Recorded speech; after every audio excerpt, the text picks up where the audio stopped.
Hello friends, welcome back to my channel. This is Neha Patel and आज के video में मैं आपको exhaustively all about writing practice के बारे में बताने वाली हूँ। आप अपने सीएस एग्जाम्स में कैसे आंसर्स प्रेजेंट करोगे, इस पे हम आज के वीडियो में बात करेंगे। अब आप जून में अटेम्प्ट देने वाले हो या दिसंबर में देने वाले हो या आप अभी बोर्ड्स दिए हैं और सीएस ईटी के लिए एनरोल कर रहे हो, डजंट मैटर। ये वीडियो आपको हर समय काम आएगी क्योंकि आप कॉन्सेप्ट समझते तो हो, आप चीजें समझ तो लोगे, बट उसको लिखना कैसे है ये एक आर्ट होता है और एग्जाम में आपको अल्टीमेटली जाके लिखना ही है। एग्जामिनर कैसे जज करेगा कि आपके पास नॉलेज है? वो जब आपकी राइटिंग देखेगा। आपको अल्टीमेटली एग्जाम्स तो लिखने ही है, ओरल नहीं है। सो राइटिंग प्रैक्टिस बहुत ज्यादा जरूरी हो जाती है प्रोफेशनल एग्जाम्स में एंड यही एक तरीका है जिससे आप एग्जामिनर को इम्प्रेस कर सकते हो और ज्यादा से ज्यादा मार्क्स ले सकते हो।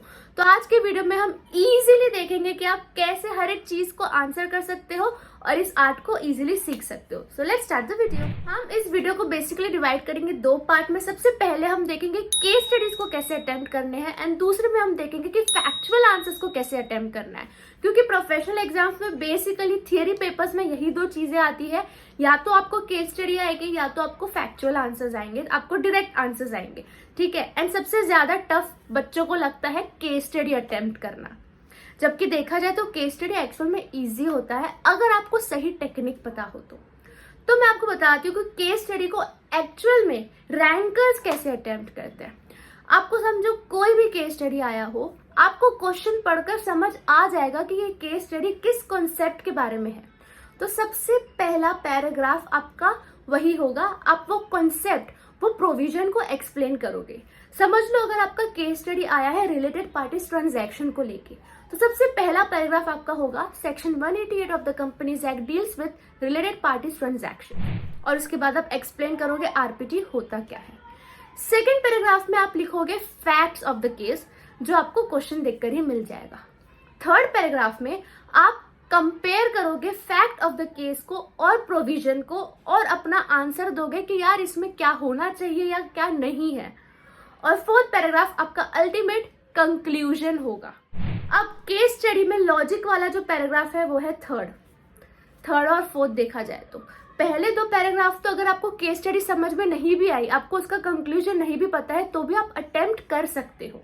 चलो मैं आपको एक लाइव एग्जांपल देती हूँ कि आप कैसे केस स्टडी अटेम्प्ट कर सकते हो। सो जैसे कि आप स्क्रीन पर देख सकते हो, ये क्वेश्चन आया हुआ था आपके दिसंबर 21 के अटेम्प्ट में। कंपनी लॉ का क्वेश्चन है।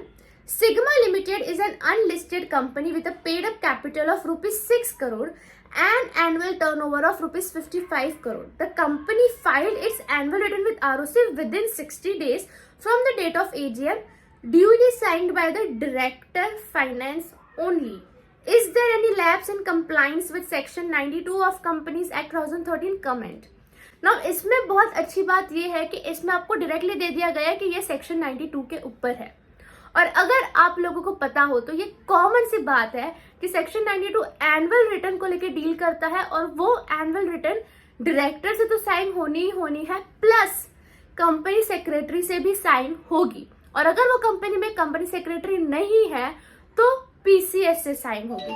ये सेक्शन 92 का प्रोविजन होता है। अब देखो कितने ब्यूटीफुली ये लोगों ने इस आंसर को प्रेजेंट कर रखा है। जैसे कि मैंने आपको बताया, इस आंसर में ये लोगों ने सबसे पहला पैराग्राफ सेक्शन 92 के बारे में बताया है। दूसरा पैराग्राफ भी ये लोगों ने एलॉबरेट किया है कि भाई ये कंपनी का पेड अप और टर्नओवर इतना है तो इसमें MGT 8 भी एप्लीकेबल होगा। तीसरे पैराग्राफ में ये लोगों ने फैक्ट ऑफ द केस बताया है और प्रोविजंस को कंपेयर कर दिया है। फोर्थ पैराग्राफ में ये लोगों ने अपना कंक्लूजन दे दिया है। इतने इजी तरीके से ये लोगों ने प्रेजेंट किया। तो जैसे कि आप देख सकते हो, इतना इजी होता है केस स्टडी को अटेम्प्ट करना।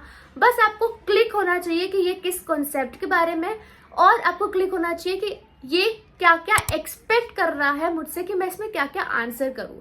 ये केस स्टडी में सिंपली आंसर करना था कि भाई डायरेक्टर फाइनेंस ओनली नहीं, कंपनी सेक्रेटरी से भी साइन करवाना है। सेकंड, वो लोगों ने आपको पेड अप और टर्नओवर भी दिया था ये केस में, जिसका मतलब वो लोग आपसे एक्सपेक्ट करते हैं कि आप MGT 8 भी इस केस में लाओ, क्योंकि उसका एक्सीड हो रहा था 50 करोड़ से ज्यादा, तो MGT 8 भी एप्लीकेबल होगा।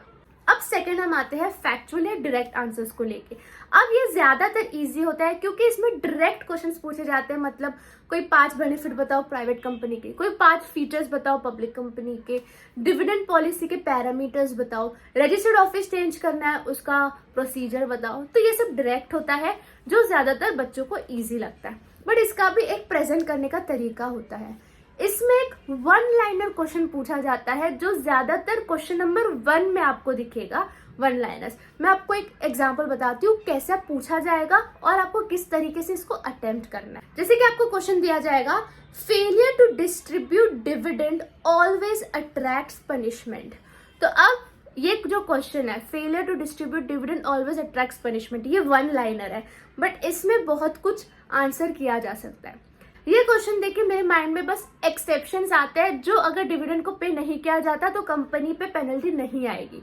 ठीक है, वही चीज आपको इसमें बतानी है। कैसे बतानी है वो मैं आपको बताती हूँ। जैसे कि आप स्क्रीन पे देख सकते हो, ये उसका आंसर है। डिविडेंड को डील करता है सेक्शन 127। इसमें पहले पैराग्राफ में बताया गया है कि सेक्शन 127 के हिसाब से अगर कंपनी ने 30 डेज में डिविडेंड पे नहीं किया शेयर होल्डर को, तो डायरेक्टर और कंपनी दोनों पे इम्प्रिजनमेंट या तो पेनल्टी आ सकती है।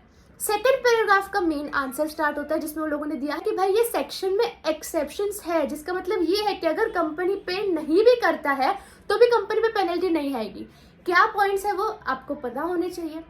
पहला पॉइंट क्या है, ऑपरेशन बाय लॉ, अगर ऑपरेशन ऑफ लॉ के हिसाब से डिविडेंड पे नहीं हुआ है।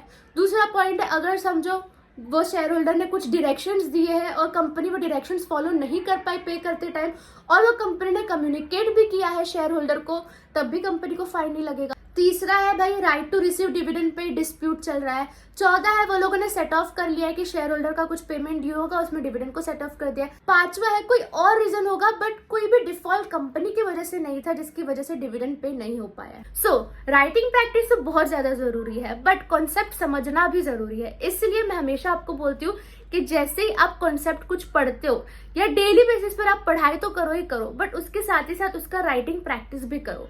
अब मुझे क्वेश्चन आता है कि भाई राइटिंग प्रैक्टिस कहाँ से करें। स्कैनर में अनलिमिटेड क्वेश्चन दिए गए हैं, आप वहां से कोई क्वेश्चन उठा के राइटिंग प्रैक्टिस कर सकते हो। मॉड्यूल के पीछे पेजेस में हर चैप्टर के पीछे क्वेश्चंस दिए जाते हैं, आप वो क्वेश्चन उठा के प्रैक्टिस कर सकते हो। मॉड्यूल के एंड ऑफ द पेज में क्वेश्चन पेपर दिया जाता है, बाय द वे उसमें से भी बहुत सारे क्वेश्चंस पेपर में पूछते हैं, तो वो भी सॉल्व कर लेना। आप वहां से भी क्वेश्चन सॉल्व कर सकते हो, या तो ICSI क्यू पेपर में जाओ ऑनलाइन पे और वहां पे आपको अनलिमिटेड क्वेश्चन पेपर मिलेंगे, उसमें से भी आप क्वेश्चन सॉल्व कर सकते हो। बस आपकी विश होनी चाहिए कि आपको राइटिंग प्रैक्टिस करनी है, बाकी क्वेश्चन तो बहुत सारे। So yes friends, I hope आपको ये वीडियो बहुत ही ज्यादा यूजफुल लगा हो। और जाते जाते मैं आपको एक क्वेश्चन देते जाती हूँ जो आपको राइटिंग प्रैक्टिस करनी है। वो क्वेश्चन ये है कि डिविडेंड डिस्ट्रीब्यूशन पॉलिसी में ऐसे कौन से पैरामीटर्स होने चाहिए जिससे आप डिविडेंड पे कर सकते हैं। मैं एक हिंट दे दूं तो ये सेबी LODR के हिसाब से क्वेश्चन है। अब आप इस क्वेश्चन का आंसर लिखिए और चाहिए तो मुझे कमेंट सेक्शन में वो पैरामीटर्स बताइए जिससे कंपनी डिविडेंड पे कर सकती है। सो अब मिलते हैं दूसरे वीडियो में। Bye, best of luck.